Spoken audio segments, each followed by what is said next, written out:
నిజంగా అత్యంత బాధాకరం.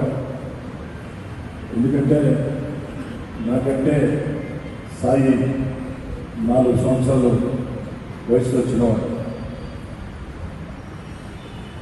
నా సంతాపంలో సాయి మాట్లాడుతున్నాను, కానీ సాయి సంతాపంలో నేను మాట్లాడతానని చెప్పని ఊహించుకోవడం వచ్చాను.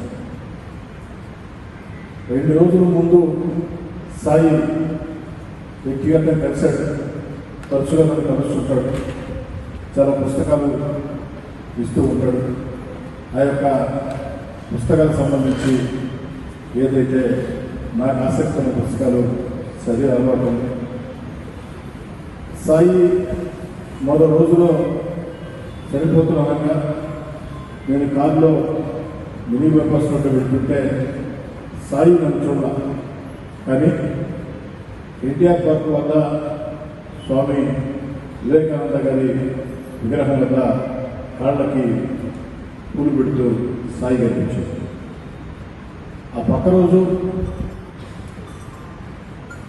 మరో తమ్ముడు మురళి ఫోన్ చేస్తే నమ్మలేని పరిస్థితి. అన్ని రకాల ఆరోగ్యవంతంగా ఉండే సాయి